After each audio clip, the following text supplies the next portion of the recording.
the celebration. And putting my presentation together gave me a chance to sort of reflect on my career, and so like others, it's going to be a trip down memory lane, and talking a little bit about the beginnings of the pollution prevention movement. I really do consider it a movement, talking about how it's evolved over the years and giving you some thoughts on where I see it going, pollution prevention, sustainability, some opportunities, and for the center and others as they move forward. I'm going to sort of address this from two perspectives. I'm going to start out by talking about the early days of pollution prevention. And at that time, I was working as an environmental advocate. I was kind of on the outside.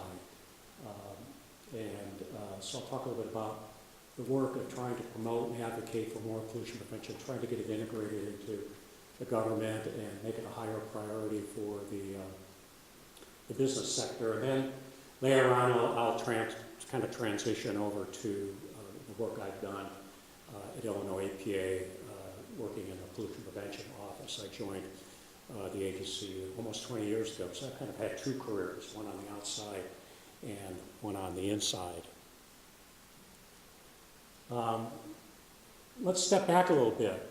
When I got involved in the environmental field, it was about 1976, and at that time there was a wave of new environmental laws that had been implemented or adopted at the federal level, the Clean Air Act, the Clean Water Act, and the Safe Drinking Water Act. So there was a change going on in the environmental community. I mean, in the early days, most of the people were activists. They were trying to draw attention, get action at the federal level.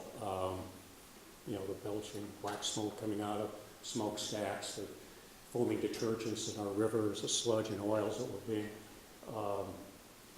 discharged into our waterways, led to action at the federal level, and so a number of laws were implemented.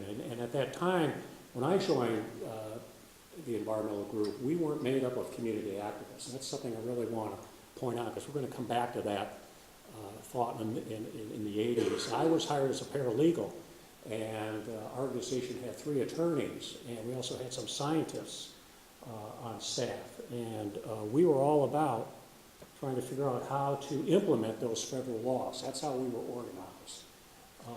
And most of our interactions weren't at the community level. We were interacting with the state EPA, the Illinois Pollution Control Board, and US EPA. And because these federal laws, they had created a very complex regulatory system, setting environmental standards for pollutants, kind of on a pollutant by pollutant basis. Then you'd go through the process of trying to identify what were the appropriate technologies to reduce the ambient levels of the pollutants. There'd be, the state and the feds had systems in place to monitor compliance, and then if industry or others didn't comply, then there'd be enforcement consequences. And this whole apparatus was focused around treatment, control, and disposal. And so our pollution really we really focused on pollution after it was generated. Most of it was end-of-stack, end-of-pipe controls. I remember one of the first things I had to do when I came on board at Citizens for a Better Environment up in Chicago was try to figure out how flue gas desulfurization systems work, scrubbing systems work, because there was a big battle going on between the federal government and the utility industry about whether or not we were going to add scrubbers to clean up the sulfur emissions from power plants, or whether they'd switch to low sulfur coal and ship that into the state, or whether or not we would build taller smokestacks to disperse the pollutants over a wider area, or maybe switch from high sulfur coal to low sulfur coal on days when there would be poor mixing taking place in the atmosphere. So a lot of the industry at that time said, let's build our smokestacks taller. And so at that time, the feds were pushing scrubbing technology, and we were involved in a proceeding before the Illinois Commerce Commission, because they had mandated that Commonwealth Edison do everything they can technically and economically reasonable to control emissions at their coal-fired plants. So our whole purpose was trying to bring in scrubbing experts from US EPA and from SIU to try to demonstrate that the technology was feasible. And you're basically putting a chemical plant on a power plant. Of course, the industry didn't want anything to do with it. And At that time, I wasn't thinking about what are they going to do with all this waste byproduct that these scrubbers are going to generate. It was like a toothpaste type material that would have to be buried or landfilled someplace. But to me, it was getting out of the air, and we'd concentrate it someplace, and everything would be hunky-dory. But you know, a lot of our work was focused on end of the pipe, and we didn't think about how pollutants could be moved from one medium to another. You know, other people were working on tightening and getting more regulations for controlling water pollutants. Well, that just means the industry is going to probably take that waste and put it in a landfill. And when we tighten up the regulations there, it's going to go into the sewers. And then the wastewater treatment plant's going to try to strip the pollutants out that are emitted into the air. So the whole focus was end of the pipe. We were sort of in our silos, weren't thinking about the multimedia impacts of what we were doing at the time. The 1980s happened, and I was sort of shifting in my career. Worked a lot on clean air regulatory issues around power plants, steel mills, petroleum refineries. And then I started doing lobbying work and working for the Illinois Environmental Council, especially in the mid-'80s to the late '80s. And at that time, some chickens were coming home to roost because all that stuff that we've been burying in the ground, which wasn't visible. When you think about it, all these issues we were addressing in the 70s was visible pollution, stuff that we could see, smell, touch. I remember a famous picture on Earth Day in the Chicago Tribune of a hand being pulled out of the lake, and it was covered with oil. I think that was Casey Buckrow. He was an environmental reporter for the Tribune. So everything was focused on looking at stuff that you could feel, touch, and see, but we weren't really focused a lot on what was being buried and stored and disposed of. And that was at the time when we began to see problems with chemical waste and leaking landfills, and people have talked about Love Canal. I think you'll remember Times Beach, where they took dioxin contaminated waste oil that was used as a road dust suppressant. And in Illinois, we had some issues, a number of sites where now we were beginning, as we put this environmental monitoring apparatus in play, we were beginning to see that we were finding contamination in our groundwater. And so they were finding problems where leaking chemicals were coming off of nearby landfills up in the Blackwell Forest District of DuPage County. There was mention of the PC spill into Waukegan Harbor and outboard marine. And then I don't know if people remember in Sheffield, Illinois, there was a low-level radioactive waste site there, and there was some nuclear or radioactive substances that they detected leaking out of that site. So we began to see more and more of a focus, but these were kind of community-based problems. And at that time, what I noticed is that local people were getting now involved in asking hard questions about how are we going to address these wastes? How are you going to make my drinking water safe? Can I still raise a family in these communities? We saw sort of a birth of a whole new group of environmental activists that were coming into play here at the state and at the national level. I think Lois Gibbs came out of Love Canal, who's actually formed a community-based environmental organization. At the same time, we began to see growing opposition to new waste management facilities here in Illinois and across the country.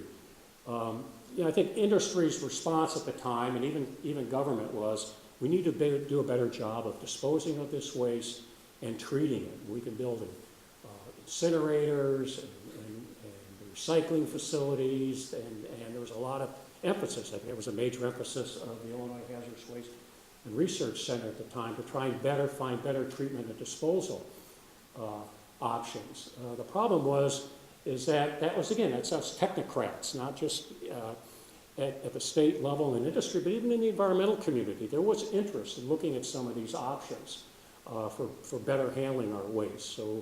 But the problem was that there was no buy-in at the community level. I know that in Wilsonville there was a landfill that was permitted, and the local folks thought, well, it was just going to be a municipal landfill, and they didn't realize that industrial and hazardous waste would be shipped at that landfill. When they found out, they began to protest. They went to court. They were very upset that they weren't part of the decision-making process. These were decisions we were making at higher levels. And some of the times, the environmental specialists were at the table agreeing to that, but the community was left out of that process, and that's an important thing to remember.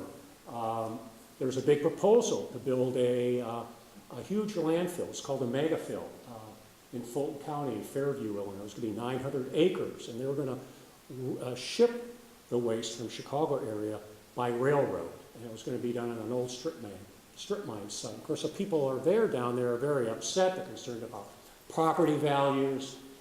They don't think the landfill, even though you're going to have a line in there, leachate control, they felt it was still going to leak. And there was no guarantee long term, and they were going to be the ones dealing with it. And they were raising questions, very concerned about this project. Up in the Chicago area, it was a hard-hit area in the 80s. A lot of the industrial facilities closed down. It was a big major steel-making area. And there was a lot of folks trying to decide, well, what are we going to do to keep industry here, to bring it back? And there were some proposals for a municipal waste incinerator with a recycling facility. Others thought, well, let's bring in a toxic chemical incinerator to help deal with the wastes that were being generated in that area, as well as northwest Indiana and other parts of the Midwest. So they were able to get the toxic chemical incinerator built, but they started having a lot of irregularities, a lot of issues with controlling and monitoring the emissions. It was kind of one thing after another, and the folks on the southeast side were saying, hey, wait, we've got a problem with this. Why are we the ones having to bear the full responsibility for dealing with waste coming out of these industrial facilities and businesses across the Midwest? So they were raising a lot of questions at the time. And then finally, there were, in South Cook County, there were a number of proposals from municipal and medical waste incinerators, places like Harvey, Stickney, Robbins, and other communities down there. And the folks say, it's interesting that you're kind of targeting working class areas, people of color communities. Why are we the ones that are having to bear the burden to deal with waste that's generated in the Chicago area? And they were asking questions. There's got to be a better way. We've got to find alternatives. So again, out of those issues and battles taking place, again, more community-based environmental activists were coming to the forefront. And so we began to see a lot of these local groups forming across the country. This is about the time when I started lobbying for the Illinois Environmental Council. We saw that a loose network of organizations that were more focused on community activism, not specialists like paralegals or engineers or scientists that were trying to figure out how to implement laws. These were community activists that were coming together, and their whole focus was helping those community folks fight those projects, to stop them, basically. And the whole idea here was to shift the focus away from the federal and state regulatory process. Process that was very hard for the average person to participate in. The meetings are far away, they take months, they're kind of semi-judicious in a lot of respects. You need to usually have an attorney. The whole idea was to focus the decision-making process at the local level. And a lot of these groups thought that our environmental problems are 90% political, 10% science. And it was really about trying to create avenues for communities to participate in that decision-making process. And the whole strategy, and there was nothing secret about this, was to plug up the toilet or stop up the toilet. And so part of it was to get moratoriums at the local level or at the state level on new landfilling or TSD facilities. And the idea was to force that decision-making upstream and to ask, why is the chemical waste being generated in the first place? We shouldn't be talking about how to manage it, how to treat it, where's the best place to store it, what's the best way to design the treatment of storage facilities. Why is it being generated in the first place? Another big part of this strategy was getting information to communities so they could have a better understanding what the risks were. There was a big push in the mid-80s, and one of the first bills I worked on as a lobbyist, environmental lobbyist, to try to get the community right to know law passed, which would require certain waste generators and larger industrial facilities that handle toxic materials to provide information on the kind of toxic chemicals that they're releasing into the air and into the water and what's being shipped off-site for treatment. So we can get a better handle on the nature of the problem. And we didn't get the law passed at the state level, but a law did pass at the federal level a couple of years later to kind of set the wheels in motion to bring more transparency and disclosure onto what kind of toxic chemicals industry is generating.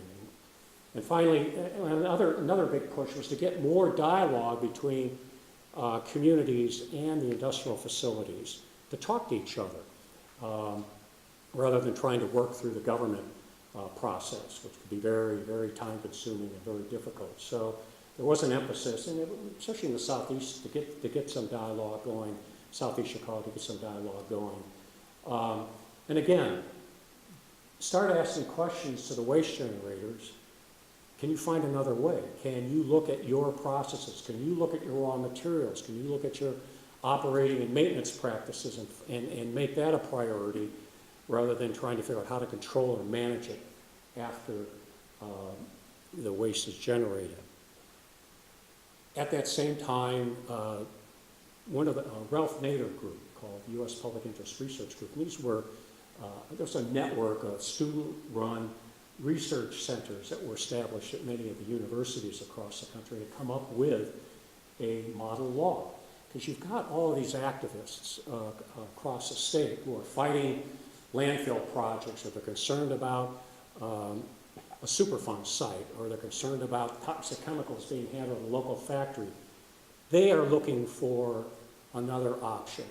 They want to change the policy discussion at the state level. And so this U.S. Public Interest Research Group, these PIRG groups, came up with a model toxic use reduction law. And they were shopping it to state organizations, and we decided, let's go in and let's try to change the debate, change the conversation in Springfield on what's the best way to deal with hazardous materials. And the law was pretty interesting. It basically said, and Tim had a graphic of re-envisioning your waste management hierarchy and make pollution prevention the top priority, source reduction. The model law also would require the state to create technical assistance programs. Sounds familiar. We'll get into that in terms of both at Illinois EPA and at the Illinois Hazardous Waste Research Information Center.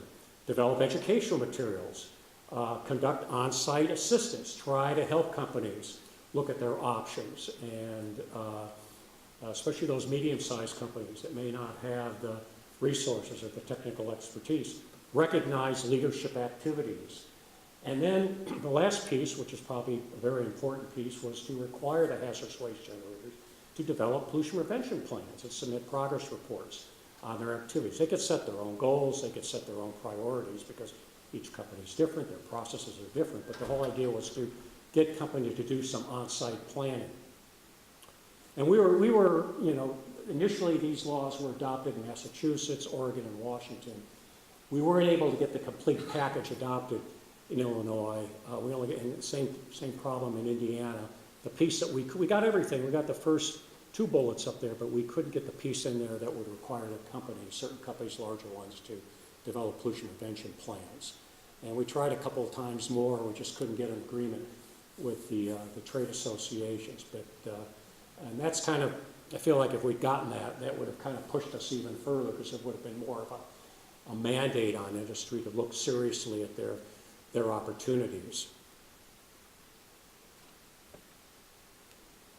After that law passed, it did require both ISTC as well as Illinois EPA to, in the case of the Illinois Hazardous Waste Research Information Center, to bolster their existing programs, put together a planning guidebook and put together case studies information.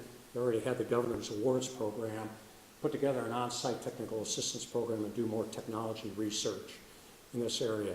Illinois EPA had to create a whole new office, and they set up an engineering internship program where they could put an intern during the summer at an industrial facility to help identify, maybe implement 3 or 4 pollution prevention projects. They set up a voluntary recognition program called Partners for Pollution Prevention And it was sort of their response to the provision we couldn't get passed, where companies could volunteer to develop their pollution prevention plans.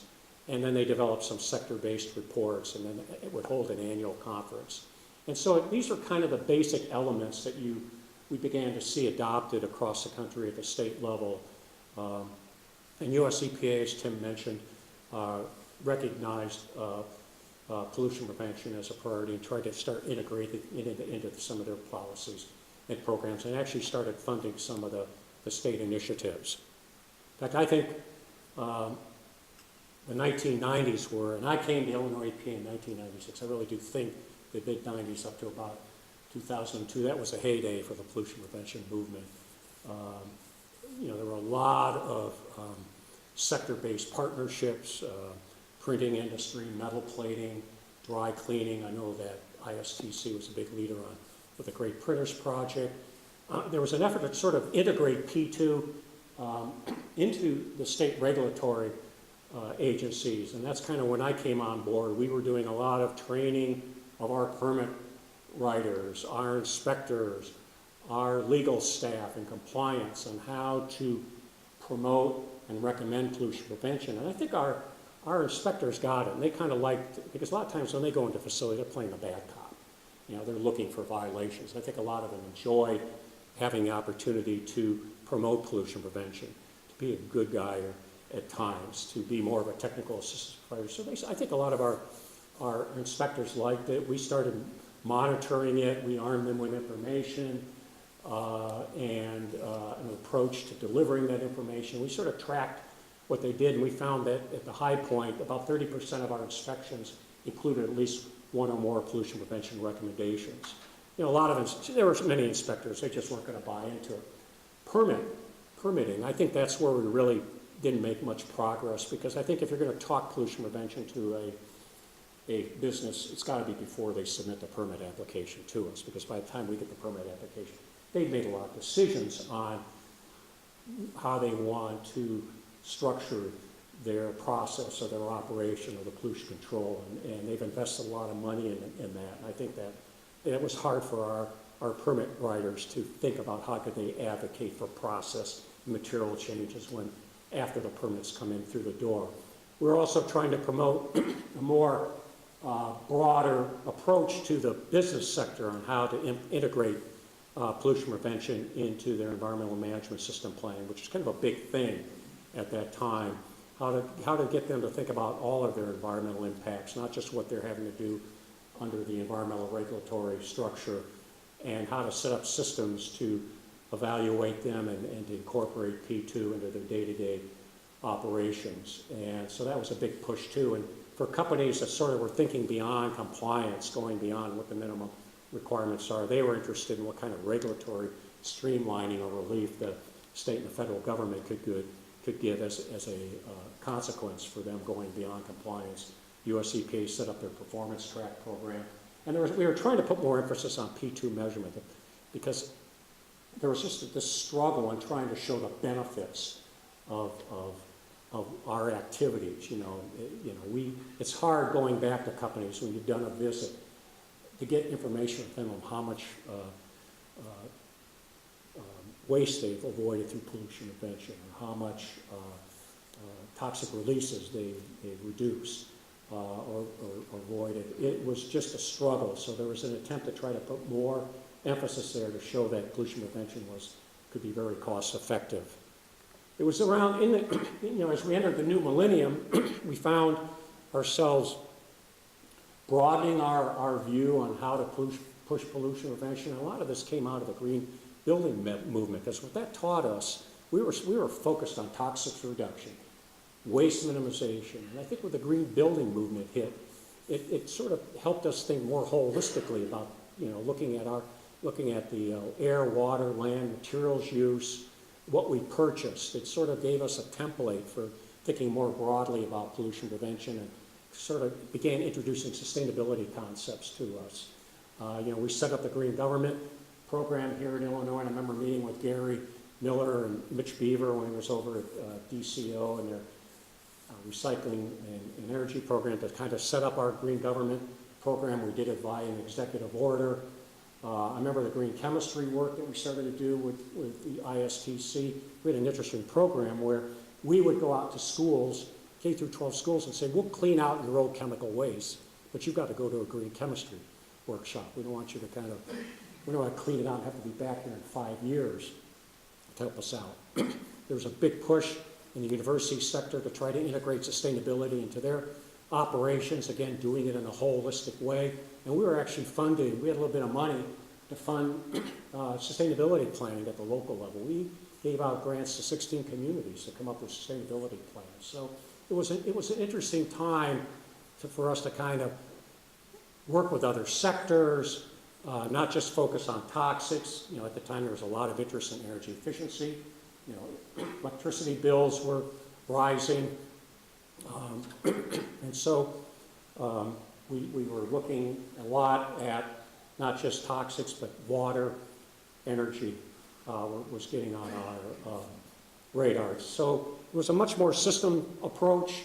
We were taking a longer term view of things, not just thinking about current but future generations. And it was a more participatory process where we were partnering up a lot with different entities, economic development groups, local governments were interested, universities and others. So it was more of a partnership approach to pushing a sustainability pollution prevention agenda. The whole idea was to try to embed sustainability into the day-to-day processes. To me it was really about the process and, trying to think more, getting companies and government and universities to think about, where you want it in your management processes, you want it in your operations, you want to be thinking about products, what you're purchasing, you want to be working with your supply chain. And we came up with kind of an action steps for sustainability. And frankly, this is the same template that we used in promoting pollution prevention in companies, probably 5, 7, 8 years earlier. Setting up, having a corporate policy, looking systematically at their impacts, setting performance goals, forming a green team, implementing programs, and tracking your performance and reporting. So that was your basics of sustainability for a large organization, but it was really based on a lot of the pollution prevention concepts we had come up with years before. In terms of some thoughts about where we need to go, I think today it's marketing. It just can't be about operational issues. Trying to be more efficient, trying to be leaner, greener. I think and it can't just be about saving money or serving your customers. And although I think for a lot of medium-sized companies, it's still about saving money. That's the best way to interact with them. But I think with larger corporations, the leaders out there, the folks who can also work with your suppliers, I think we've got some much larger global and regional challenges. And it's really having them think about where they're going to be 30 to 50 years from now. We're going to be more climate restrained. We're going to be adapting to climate change. We're going to definitely be water constrained. And the other thing that we're pointing out is there are changing consumer preferences. I'm seeing a lot in the clean power plant work. I think the whole utility business model is being disrupted. And utilities are having to think differently about how they interact with their customers. Because their customers want rooftop solar. They want distributed energy. They want to better manage the energy that they're using their smartphones. So I think it's about rethinking products and services, and I thought it was interesting when Tim mentioned, and I've heard a presentation by Caterpillar. Caterpillar had somebody talking at the Renewable Energy Association meeting in Bloomington about their microgrids and the distributed energy resources. I think, well, that's kind of interesting. I never connected Caterpillar up with that, but that's sort of thinking outside the box about additional products and services that you ought to be thinking about in terms of what our world's going to look like and how it's going to be constrained in the future and how we can help kind of deal with that and adapt to it. I think that also better ways to engage our employees. And especially the millennials, they want to be working and active on solving global social and environmental issues. And I think industry, and the millennials, they tend to jump around a lot. I think it's about keeping them loyal, keeping them engaged within your facility. I think involving third parties. I think that the business community, government, we should be partnering up with communities and NGOs to help develop these partnership programs. And so I think ultimately, long-term, companies ought to be thinking about a transition plan that's going to be much, much larger in scope than just figuring out how to make your operations leaner and greener. Some examples, I think, of how some leading companies are incorporating sustainability into their core strategies. And just a couple here. Clorox, 20% of their sales growth will be by eco initiatives by 2020. L'Oreal, 100% of their products will have an environmental or social benefit. It's kind of a different way of setting sustainability goals. It's not like we're going to reduce our carbon emissions by X%, or we're going to reduce, or we're going to conserve water by X%. They're thinking about their products and services. CVS Health, they're going to stop, they stopped selling tobacco products. They're dropping products or services they don't think are going to be sustainable in the long term. So I think, I just want to give some examples of what I think the future is going to look like in terms, I think, what Tim brought up with, kind of recoining or kind of reimagining how they can market something so it can have more of a connection to the folks at Caterpillar and make more sense. That's it. Thank you.